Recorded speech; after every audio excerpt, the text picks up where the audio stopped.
निकालने के लिए आ गया था और सभी की नजरें उसे और साक्षी को हीन भावना से देख रही थी।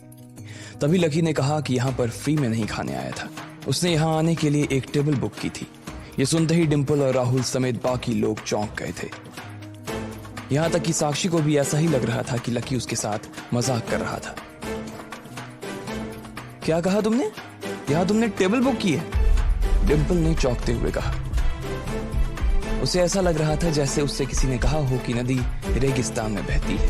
लकी की बात सुनते ही डिंपल को हंसी आ गई और वो राहुल को देखकर जोर जोर से हंसने लगी।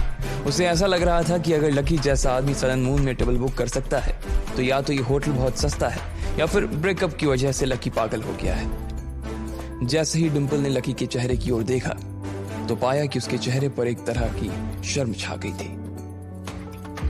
बाकी लोग भी इस तमाशे का मजा ले रहे थे। उसके कपड़े को देखकर कोई भी उसकी बात मानने के लिए तैयार नहीं था। देखिए, अब आप मेरे पेशेंस का टेस्ट मत लीजिए, मेरे पास और भी बहुत सारे काम हैं। अगर आप इसी तरह टाइम वेस्ट करते रहे और यहां से नहीं निकले तो मुझे मजबूरन पुलिस को बुलाना पड़ेगा। मैनेजर ने अपने गुस्से का घूंट पीते हुए कहा। साक्षी भी इस धमकी की वजह से और ज्यादा डर गई थी। उसे समझ नहीं आ रहा था कि वो लकी के झूठ में उसका साथ दे और अभी थोड़ा पैसा देकर टेबल बुक कर ले या उसे उसके हाल पर छोड़कर वहां से निकल जाए। ये बात साफ थी कि साक्षी के पास इतना पैसा नहीं था और ना ही लकी के पास। तो फिर तू यहाँ पे ढीठ की तरह ऐसी फजीहत क्यों करवा रहा है अपनी? साक्षी ने झेपते हुए लकी को देखा और अपने आप से पूछा। उधर लकी मोटे से बरगद के पेड़ की तरह उन सबके बीच खड़ा था। सबकी नजरें उसे तूफानों की तरह घूरे जा रही थी, लेकिन वो अपनी जगह से टस से मस भी नहीं हो रहा था। लकी ने एक गहरी सांस ली और मैनेजर से बोला, मैंने आपके होटल में टेबल नंबर 8 बुक की है, अगर आपको विश्वास नहीं हो रहा तो। इससे पहले कि लकी आके कुछ कह पाता, उसने अपनी जेब से मोबाइल निकाला और मैनेजर को मैसेज दिखाने लगा जिसमें उसकी टेबल बुकिंग का कंफर्मेशन था। अरे वाह, झूठ पर और एक झूठ। क्या नंबर बताया तुमने टेबल का? 8। क्या बात है, लेकिन 8 नंबर टेबल पर तो हमारी बुकिंग है, उस पर तो हमारा ऑर्डर है। लकी थोड़ा ढंग का झूठ तो बोलो, डिंपल ने कहा और लकी की ओर देखने लगी। राहुल, साक्षी और बाकी के लोग भी लकी को ऐसे ही देख रहे थे जैसे उसने बहुत बड़ा गुनाह कर दिया था। उधर मैनेजर ने लकी के हाथ से उसका फोन लिया और उस मैसेज को देखने लगा। जैसे ही उसने मैसेज पढ़ा उसके चेहरे पर एक मुस्कान आई और उसने रिस्पेक्ट के साथ लकी को उसका फोन लौटाते हुए कहा, सॉरी सर, मुझसे गलती हो गई, मैं आपको पहचान नहीं पाया। चलिए मैं आपको आपकी टेबल पर ले चलता हूँ। डिंपल मैनेजर के मुंह से लकी के लिए सर सुनकर फिर चौंक गई। एक ही पल में खेल पलट गया था। उसने कहा, मैनेजर तुमसे कोई गलती तो नहीं हुई ना? इसने जो मैसेज दिखाया वो सही है ना? हो सकता है कोई फेक मैसेज तुम्हें दिखा रहा हो। राहुल ने भी डिंपल की बात सुनते ही अपना मोबाइल निकाला और अपनी बुकिंग का मैसेज मैनेजर को दिखाते हुए बोला, ये देखो, 8 नंबर टेबल पर मेरी बुकिंग है, उसकी नहीं। मैनेजर ने राहुल के फोन पर भी मैसेज देखा और प्यार से मुस्कुराते हुए बोला, हाँ सर, मैं समझ गया, आपने भी टेबल नंबर 8 ही बुक की है, लेकिन आपने एक ऑर्डिनरी टेबल बुक की है और सर ने 8 नंबर की रिजर्व टेबल बुक की है। क्या? इसने रिजर्व टेबल बुक की है? डिंपल ने मैनेजर की ओर फटी हुई आंखों से देखते हुए कहा। उसे विश्वास ही नहीं हो रहा था कि लकी ऐसा भी कुछ कर सकता था। कहां उसके पास ढाबे पर खाने तक के पैसे नहीं हुआ करते थे और कहां आज उसने एक रिजर्व टेबल बुक कर ली थी जिसका दाम ऑर्डिनरी टेबल से 2 गुना ज्यादा था। डिंपल को इस बात पर विश्वास नहीं हो पा रहा था। इससे पहले कि डिंपल इस बात को पचा पाती, मैनेजर लकी और साक्षी को अपने साथ उनकी टेबल की ओर ले गया। जब वो लोग टेबल नंबर 8 के पास पहुंचे तो मैनेजर ने जो देखा उससे उसका दिमाग खराब हो गया। टेबल के ऊपर खाना पहले से लगा हुआ था और उससे भी बड़ी बात यह थी कि कस्टमर टेबल पर आया भी नहीं था। उससे पहले खाना खत्म होने की कगार पर आ गया था। 1 सेकंड सर, मैनेजर ने लकी को देखते हुए कहा। लकी ने देखा कि उसका चेहरा हमारे शर्म के लाल हो गया था। उसने अपने पास खड़े एक वेटर को बुलाया और उसके कानों में बोला, ये क्या है? गेस्ट आकर खड़े हो गए और तुमने टेबल क्यों साफ नहीं करवाई? ये गेस्ट हैं? नहीं सर, इस टेबल के गेस्ट तो कब के आ चुके हैं। वो खा ही रहे थे कि अचानक मैडम की ड्रेस पर सब्जी गिर गई और वो उसे ही साफ करने के लिए वॉशरूम गए। वेटर ने कहा, अरे अरे गेस्ट ये हैं, ये दोनों गेस्ट हैं। तुमने किसको गेस्ट समझकर यहाँ बैठा दिया? मैनेजर ने उसके ऊपर चिढ़ते हुए कहा। अच्छा सर, मुझे 1 मिनट दीजिए बस, मैं अभी देखता हूँ कि क्या गड़बड़ हुई है। वेटर ने कहा और तुरंत वहां से निकल गया। इतने में डिम्पल, राहुल भी उस टेबल के पास आकर खड़े हो गए थे। जब उन्होंने मैनेजर के साथ लकी और साक्षी को वहां खड़ा देखा तो डिम्पल बोली, हद है, अब तुम हमारी टेबल के पास क्या कर रहे हो? लकी उसकी बात का कोई जवाब देता उससे पहले ही मैनेजर ने उन दोनों से शालीनता से पूछा, माफ करना लेकिन क्या आप दोनों यहां बैठे हुए थे? हाँ, क्यों, क्या हुआ? डिम्पल ने पूछा। इतने में वो वेटर आया और वो अपने साथ उस आदमी को भी ले आया जो लोगों को टेबल तक लेकर आता था। सर, ये बेवकूफ गलत लोगों को इस टेबल पर लेकर आ गया है। मैनेजर ने उस लड़के को घूर कर देखा। वो लड़का सहम गया और सफाई देते हुए बोला, मुझे माफ कर दीजिए सर, मैंने अभी नया नया ज्वाइन किया है तो मुझे मालूम नहीं है कि कौन सी टेबल कौन सी कैटेगरी की है। इन लोगों ने ऑर्डिनरी टेबल बुक की थी लेकिन मैं ही इन्हें गलती से वीआईपी टेबल पर ले आया। मैनेजर ने उसकी बात पर रिएक्ट करते हुए राहुल और डिम्पल की ओर देखा और बोला, जो भी कंफ्यूजन हुआ उसके लिए मैं माफी चाहता हूँ, लेकिन ये टेबल आप दोनों की टेबल नहीं है। आप लोगों की टेबल एक नॉर्मल टेबल है। अब क्योंकि इस टेबल के गेस्ट आ चुके हैं इसलिए आपको अपनी टेबल पर जाना पड़ेगा सर। डिम्पल ने जैसे ही ये सुना कि उसे लकी की वजह से उस टेबल से उठकर जाना पड़ेगा तो उसे बहुत खींच आई। वो दुनिया में किसी के लिए भी वहां से उठकर जा सकती थी, लेकिन लकी के लिए उसे उठना बिल्कुल मंजूर नहीं था। जी नहीं, हम यहां से नहीं जा रहे हैं, डिम्पल ने सपाट लहजे में कहा। अच्छा, तो आप इसी टेबल पर बैठकर खाना खाना चाहते हैं? मैनेजर भी दुविधा में पड़ गया था। अपने स्टाफ की गलती की सजा वो डिम्पल और राहुल को नहीं दे सकता था। हाँ, हमारा खाना यही है तो हम यहीं पर बैठकर खाएंगे। हम इस टेबल से उठकर कहीं और जाने वाले नहीं हैं, डिम्पल ने कहा और गुस्से से लकी की ओर देखने लगी। लकी को उसकी शक्ल देखकर अच्छा लग रहा था। वो जितनी बार लकी को गुस्सा दिलाने की कोशिश करती उतनी बार खुद ही उसे गुस्सा आ जाता।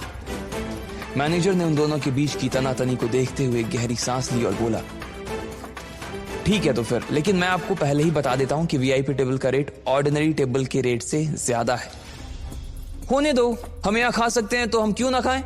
पैसों की हमें कोई परवाह नहीं है, डिम्पल ने राहुल की ओर देखते हुए कहा। आज वो किसी भी हाल में लकी को जीतते हुए नहीं देखना चाहती थी। वो नहीं देख सकती थी कि लकी उससे भी ऊंची किसी टेबल पर बैठकर उसी के सामने खाना खाए। वो लकी से उसकी पोजीशन को छीन लेना चाहती थी। डिम्पल को भले इस बात से कोई फर्क नहीं पड़ रहा था, लेकिन वो ये बात भूल गई थी कि इस टेबल के पैसे वो नहीं राहुल दे रहा था। वैसे हमें और कितना रुपया ज्यादा देना पड़ेगा? राहुल ने हिचकते हुए कहा। जैसे ही लकी ने उसका ऐसा मुंह देखा उसे जोर से हंसी आ गई। उसने अपना मुंह दूसरी ओर घुमाया और धीरे से हंस दिया। सर, आपने जो अभी ऑर्डर किया है इसका 5,000, 1,000 रिजर्वेशन का, बाकी 700 वीआईपी का, और जो बैंड आपके लिए अभी बजा कर गया उसका 2,000 और टेबल वेयर का 1,200। मैनेजर सिर्फ इतने पर ही नहीं रुका था और वो सारी चीजों को जोड़कर राहुल का टोटल लगभग 15,000 के आसपास बैठ गया था। जैसे जैसे राहुल पैसा सुनता जा रहा था उसकी छाती में धक धक पड़ती जा रही थी। उसका दिल जल रहा था और उसे समझ नहीं आ रहा था कि वो किन शब्दों से अपनी बात रखे। वो अपने आप से मन ही मन कह रहा था, इतना महंगा तो अफोर्ड नहीं कर पाऊंगा यार। लेकिन वो ये बात सबके सामने कह भी नहीं सकता था। डिम्पल, चलो किसी नॉर्मल टेबल पर ही चलते हैं, राहुल ने डिम्पल के कानों में फुसफुसाते हुए कहा। अरे बाबू, यहाँ पर बहुत अच्छा लग रहा है तो यहीं पर खाते हैं ना, डिम्पल ने उसे बड़े प्यार से मनाने की कोशिश करते हुए कहा। चलो डिम्पल, प्रॉब्लम हो जाएगा, राहुल ने फिर से उसे प्यार से फुसफुसाते हुए कहा। अरे अभी आप हैं तो क्या प्रॉब्लम होगी, डिम्पल ने कहा। देखो, मैं तुम्हें आखिरी बार समझा रहा हूं, तुम्हें चलना है तो चलो वरना मैं जा रहा हूं, राहुल ने गुस्से से डिम्पल के ऊपर चिढ़ते हुए कहा। वो डिम्पल को यह समझाने की कोशिश कर रहा था कि उसके पास इतने पैसे नहीं थे। अगर वो फिर भी वहां बैठकर खाता तो शर्म के मारे पानी पानी हो जाता। जब डिम्पल को उसकी कही बात फिर भी समझ नहीं आई तो राहुल बिना उसकी परवाह किए वहां से निकल गया। ये देखकर तो लकी भी चौंक गया था। वैसे उसे पहले से पता था कि डिम्पल के साथ ऐसा ही कुछ होने वाला था। अब टेबल के नजदीक सिर्फ डिम्पल ही खड़ी थी और उसके पास चुकाने के लिए पैसे नहीं थे। आसपास के लोग उन्हीं को घूर कर देख रहे थे। डिम्पल मारे शर्म से मरे जा रही थी। उसका मन कर रहा था कि वो अभी की अभी जमीन के अंदर अपना चेहरा धंसा दे। उन सब लोगों की नजरें को वो देख नहीं पा रही थी। उसने घूर कर लकी को देखा और अपना बैग उठाकर वहां से निकल गई। इसके बाद मैनेजर ने तुरंत वेटर को टेबल साफ करने का इशारा किया और रिस्पेक्ट के साथ लकी और साक्षी को उनकी जगह पर बैठाया। फिर उनके लिए अलग अलग तरह की महंगी सी महंगी डिशेज मंगाई गई। वो बैंड फिर से आया और उनके लिए संगीत बजाने लगा। जब तक लकी और साक्षी खा रहे थे तब तक दो वेटर सिर्फ उन्हें सर्व करने के लिए ही वहीं पर खड़े हुए थे। उधर इतनी बेइज्जती होने के बाद भी डिंपल और राहुल वहां से निकले नहीं थे। भले ही राहुल वहां से जाना चाह रहा था, लेकिन डिंपल सन एंड मून जैसी जगह का खाना छोड़कर नहीं जाना चाह रही थी। उसने राहुल को थोड़ा मनाया और फिर दोनों 8 नंबर की ऑर्डिनरी टेबल पर आकर बैठ गए। वहां से वो लोग लकी और साक्षी को देख पा रहे थे। लकी बहुत मजे से साक्षी के साथ अपने खाने को एंजॉय कर रहा था।